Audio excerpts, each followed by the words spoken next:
नमस्कार. PCOD, PCOS 20-25 वर्षापूर्वीपर्यंत या व्याधीचं नावही कोणाला माहीत नव्हतं. पण आज भारतामध्ये 5 पैकी कमीत कमी एका महिलेला PCOD किंवा PCO ने ग्रासलेला आहे. आणि द वर्स्ट पार्ट इज की 70% कमीत कमी 70% स्त्रियांना माहीतच नसतं की आपल्याला PCOD किंवा PCOS आहे. काय आहे एक्झॅक्टली PCOD, PCOS? काय रिझन आहे एखाद्या स्त्रीला PCOD होण्यामागचं आणि ह्याचं काय ट्रीटमेंट असू शकतं किंवा लाईफस्टाईलमध्ये काय चेंजेस करायला हवेत, काय खायला हवं, काय खायला नको, त्याबद्दलचा आजचा व्हिडिओ असणार आहे. आणि एंडिंगमध्ये एक 1.5 ते 2 मिनिटाचा जो पोर्शन आहे तो खूप इम्पॉर्टंट आहे, तर व्हिडिओ शेवटपर्यंत नक्की बघा. PCOD म्हणजे पॉलिसिस्टिक ओव्हेरियन डिसऑर्डर आणि PCOS म्हणजे पॉलिसिस्टिक ओव्हेरियन सिंड्रोम. हे दोन्ही सिमिलर आहेत, बट थोडासा ह्याच्यामध्ये डिफरन्स आहे, तो मी पुढे एक्सप्लेन करेल. बट या कंडिशनमध्ये काय होतं ते मी एक्सप्लेन करते. या दोन्ही कंडिशन्स ज्या आहेत त्या फिमेल रिप्रोडक्टिव्ह सिस्टम म्हणजेच स्त्री प्रजनन संस्थेशी रिलेटेड आहेत. या कंडिशनमध्ये हॉर्मोनल इम्बॅलन्स म्हणजेच काय, हॉर्मोन्सची जी पातळी आहे ती व्यवस्थित नसल्यामुळे लेडीजची जी ओव्हरीज आहेत, अंडाशय ज्याला म्हणतात, त्याच्यामध्ये सिस्ट डेव्हलप होतात. सिस्ट म्हणजे काय, छोट्याशा गाठी आपण त्याला म्हणू शकतो. आणि यामुळे जे बीज अंड आहे किंवा स्त्री बीज ज्याला म्हणतात ते वेळेवरती प्रोड्यूस होत नाही आणि वेळेवरती ते रिलीज होत नाही. ज्याला ओवम किंवा स्त्री बीज अंड ज्याला म्हणतात ते जे आहे ते वेळेवरती रिलीज होत नाही. आणि हे वेळेवरती रिलीज न झाल्यामुळे वेळेवरती पिरियड्स येत नाहीत किंवा ज्याला मासिक पाळी म्हणतात ते येत नाही स्त्रियांना. जरी हे स्त्री बीज अवेळी रिलीज झालेलं असलं तरीही त्याची जी क्वालिटी आहे ती गर्भधारणेसाठी योग्य नसते. त्यामुळे प्रेग्नन्सी कन्सीव्ह होत नाही आणि गर्भधारणा होत नाही. सो इररेग्युलर पिरियड्स म्हणजे अवेळी येणारी मासिक पाळी आणि गर्भधारणा न होणे हे 2 कॉन्सिक्वेन्सेस जे आहेत ते PCOD किंवा PCOSचे असू शकतात. सो PCOS आणि PCODमध्ये काय डिफरन्स आहे? पॉलिसिस्टिक ओव्हेरियन सिंड्रोम PCOS हा थोडा सिव्हिअर असतो, थोडासा तीव्र असतो आणि हा जेनेटिक असतो. PCOS जे आहे ते जेनेटिक कंडिशन आहे. याच्यामध्ये स्वतःच फिमेलची एंडोक्राईन सिस्टम जी आहे ती इम्बॅलन्स झालेली असते. एंडोक्राईन सिस्टम म्हणजेच काय, ती सिस्टम जी हॉर्मोन्स एन्झाईम्स ती हँडल करते, त्याला एंडोक्राईन सिस्टम म्हणतात. सो हे हॉर्मोनल इम्बॅलन्स स्वतःच झालेलं असतं स्त्रियांच्यामध्ये. मग त्यांना हे PCOS ही सिंड्रोम किंवा PCOS हे डिसऑर्डर जे आहे ते होतं. आणि मग यापुढे हॉर्मोन्स इम्बॅलन्स झाल्यामुळे बाकीची जी कंडिशन्स आहेत, जसं मी म्हटलं स्त्री बीज जे आहे ते वेळेवरती निर्माण होत नाही, रिलीज होत नाही आणि जरी ते रिलीज झालं तरी ते अशा क्वालिटीचं नसतं की त्याच्यामध्ये गर्भधारणा होईल. PCOS ही कंडिशन जसं मी म्हटलं खूप सिव्हिअर आहे. सो या कंडिशनसोबत इतर मेटाबॉलिक डिसऑर्डर्स पण असोसिएटेड असतात. म्हणजेच काय, पुढे चालून फ्युचरमध्ये इन्सुलिन रेझिस्टन्स किंवा टाईप 2 डायबिटीज जो आहे तो होऊ शकतो. देन हार्टचे जे डिसऑर्डर्स आहेत ते असोसिएटेड असतात PCOS सोबत. थायरॉइड मॅलफंक्शन, म्हणून PCOS एवढं सिव्हिअर कन्सिडर केलं जातं. कंपॅरेटिव्हली PCOD जो आहे तो थोडासा कमी सिव्हिअर किंवा कमी तीव्र असतो. PCOD ही कंडिशनच डेव्हलप होते रॉंग लाईफस्टाईलमुळे. रॉंग लाईफस्टाईल म्हणजे काय, बैठी जीवनशैली, चुकीची खाण्याची पद्धत, झोप व्यवस्थित न होणे, या गोष्टीमुळे PCOD ही कंडिशन निर्माण होते. स्ट्रेस हा सायलेंट किलर आपण म्हणू शकतो. आजकाल आपण सगळेच जण मल्टीटास्किंग झालेलो आहोत. प्रत्येक जण वेगवेगळ्या कामांमध्ये बिझी आहे. मुली ज्या आहेत त्या कॉम्पिटेटिव्ह एक्झाम्सची प्रिपरेशन करत आहेत. अडल्ट फिमेल आहेत ते त्यांच्या फॅमिली स्ट्रेसमध्ये असतात, सतत कामामध्ये असतात. ज्या वर्किंग विमेन आहेत त्यांना तर दोन्ही बॅलन्स करावं लागतं, वर्क लाईफ, फॅमिली लाईफ. त्यामुळे येतो कंटिन्युअस स्ट्रेस. ताण, खूप हा जो स्ट्रेस असतो, मानसिक ताण असतो, यामुळे हॉर्मोन्स इम्बॅलन्स होतात. आणि जे फिमेल रिप्रोडक्टिव्ह हॉर्मोन्स आहेत, ज्या स्त्रीच्या प्रजनन संस्थेशी रिलेटेड हॉर्मोन्स आहेत, ते खूप सेन्सिटिव्ह असतात. आणि थोडंसंही स्ट्रेस किंवा मानसिक ताण हे असेल तर हे जे हॉर्मोन्स जे आहेत ते खालीवर होतात, इम्बॅलन्स होतात आणि मग PCOD, PCOS सारख्या कंडिशन्स ज्या आहेत त्या हळूहळू डेव्हलप होतात. PCODमध्ये ट्रीटमेंट जी आहे ती थोडीशी सोपी आहे. लाईफस्टाईल तुम्ही तुमची करेक्ट केली की तुमचे जे PCODचे सिम्पटम्स आहेत, जे लक्षणं आहेत ते कमी होतात आणि पुढे तुमची जे ओव्हरीजची जी हेल्थ आहे ती इम्प्रूव्ह होते.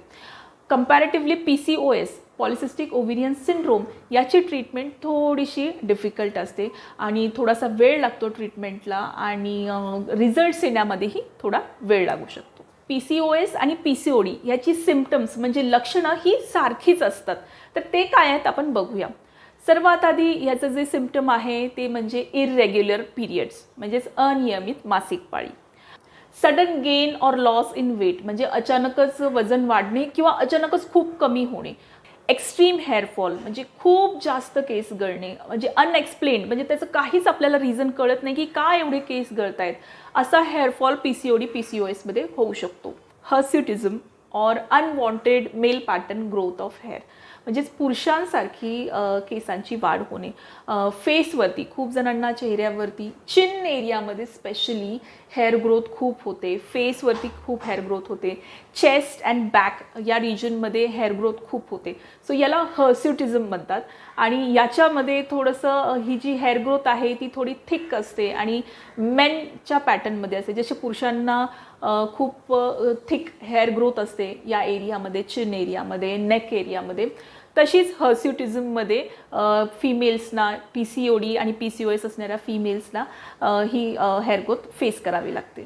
सिव्हिअर ॲक्ने म्हणजेच खूप जास्त प्रमाणामध्ये फेसवरती पिंपल्स, पुरळ किंवा फोडी ज्याला म्हणतात ते येणे आणि हा जो PCOD PCOSशी रिलेटेड जो ॲक्ने असतो तो खूप स्टबन असतो.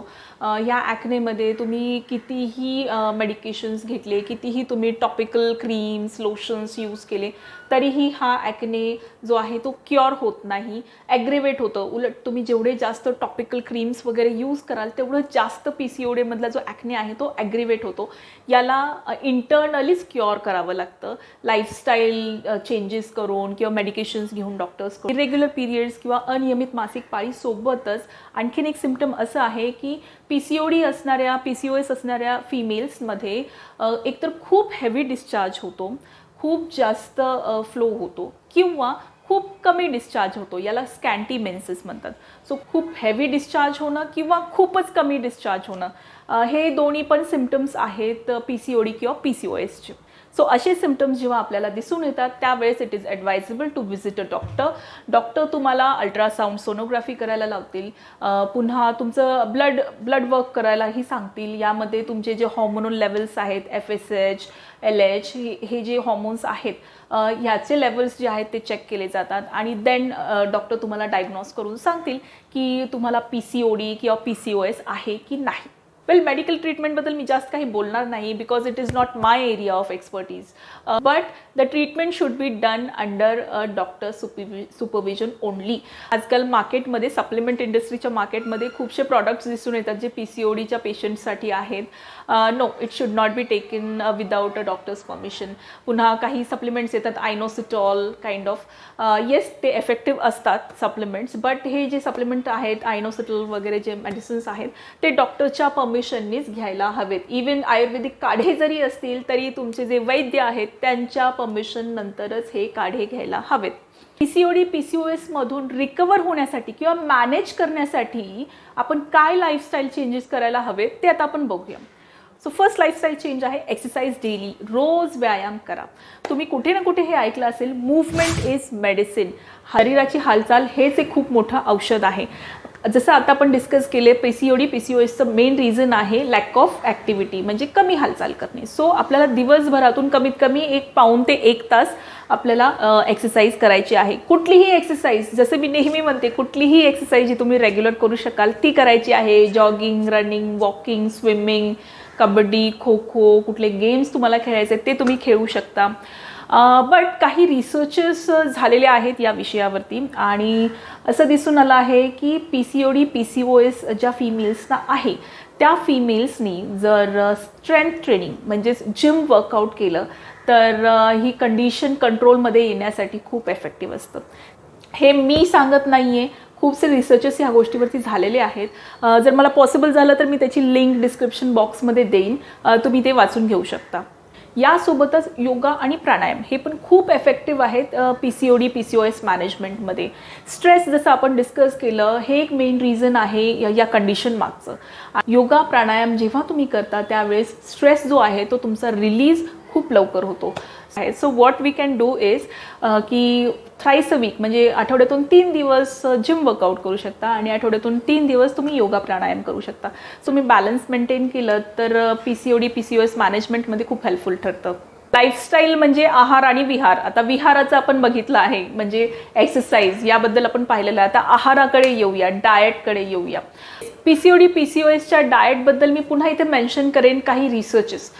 याआधी काही रिसर्चेस काही मेडिकल स्टडीज झालेल्या आहेत त्यामध्ये असं कन्क्लुजन आलेलं आहे की जर PCOD PCOS पेशंट्सना लो कार्ब डाएट दिला म्हणजे ज्याच्यामध्ये कार्बोहायड्रेट्स कर्बोदकं कमी आहेत असा डाएट जर दिला तर ती कंडिशन खूप पटकन मॅनेज होते. मी म्हणत नाही एकदमच बंद करून टाकायचे, कमी केले तर.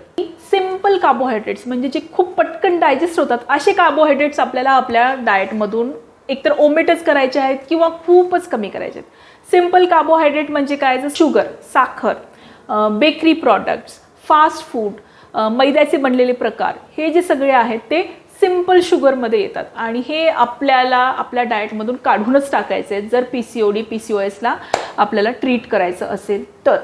मग जे काही आपण कार्बोहायड्रेट्स घेणार आहोत त्याच्यामध्ये काय घ्यायचं आहे, कॉम्प्लेक्स कार्बोहायड्रेट्स. कॉम्प्लेक्स कार्बोहायड्रेट्स म्हणजे काय, ज्वारी, बाजरी, नाचणी या गोष्टी किंवा ब्राऊन राईस, हे सर्व जे आहेत ते कॉम्प्लेक्स कार्बोहायड्रेटमध्ये येतात.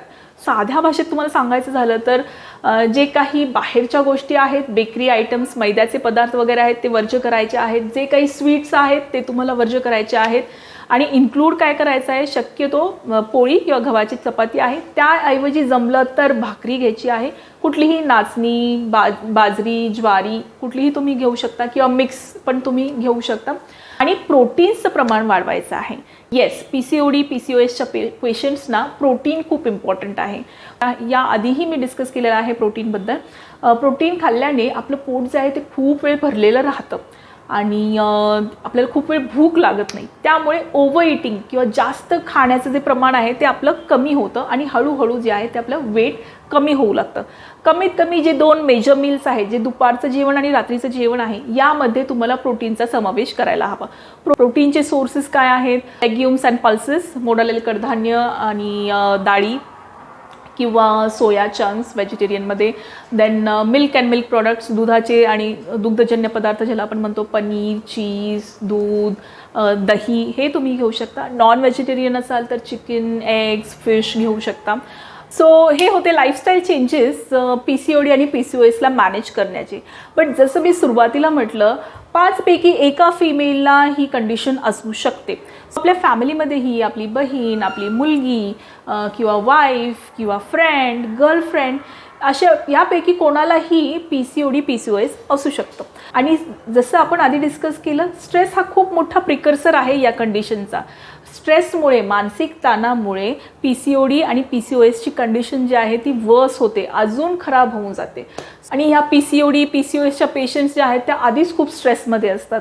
त्यांचे पिरियड्स इरेग्युलर असतात, त्यांना फेसवरती ॲक्ने आलेला असतो, त्यांना अनवॉन्टेड हेअर ग्रोथ असते, त्यांना चिनवरती हेअर आलेलं असतात आणि ते त्याचं काही ट्रीटही करू शकत नाहीत आणि त्यामुळे ते ऑलरेडी स्ट्रेसमध्ये असतात. आणि जर घरामधून त्यांना जर नेगेटिव्ह कॉमेंट्स ऐकू आल्या की अगं तू काय सतत कंप्लेंट करत असते किंवा का बसून आहेस, उठ एक्सरसाइज कर, वजन किती वाढलंय, असं म्हणण्याच्या ऐवजी चल आपण पार्कमध्ये वॉकला जाऊ, चल आपण खाली जाऊन थोडंसं वॉक करू, थोडं सायकलिंग करू, असं बोललं तर, किंवा तुझं वजन खूप वाढलं आहे, तू बाहेरच्या गोष्टी खाऊ नकोस, तू जंक फूड खाऊ नकोस, असं म्हणण्यापेक्षा आपण घरामध्येच जंक फूड कमी आणूया. आपण घरामध्ये ग्रोसरी शॉपिंग करताना, किराणा भरतानाच biscuits, noodles, pasta, instant noodles, instant pasta या गोष्टी कमी आणूयात. याच्याने खूप सपोर्ट मिळतो PCODच्या पेशंटना. किंवा तुझं खूप वजन वाढलं आहे आणि तुला PCODमुळे चपाती खायची नाही आहे, तू भाकरी खा, असं म्हणण्यापेक्षा आपण सर्वजण एकदा दिवसातून भाकरी खाऊया असं म्हटलं. अशा छोट्या छोट्या गोष्टींनी जर तुम्ही त्यांना मेंटल सपोर्ट दिला तर PCOD पेशंट्सचा जो स्ट्रेस आहे तो खूप कमी होतो आणि जे मॅनेजमेंट किंवा PCOD PCOSच्या ट्रीटमेंटमध्ये खूप हेल्प मिळते. सो हा होता आजचा व्हिडिओ PCOD PCOS बद्दल इन्फॉर्मेशन देणारा. आणि कसा वाटला हा व्हिडिओ मला नक्की सांगा. आपल्यापैकी कोणी PCOD PCOSचे पेशंट्स आहात का? कोणी रिकवर झालं आहे का या कंडिशनमधून, त्याबद्दल मला नक्की सांगा. आणि व्हिडिओ आवडला असेल तर नक्की लाईक करा, चॅनलला सबस्क्राईब करा. भेटूया पुढील व्हिडिओमध्ये. Till then bye.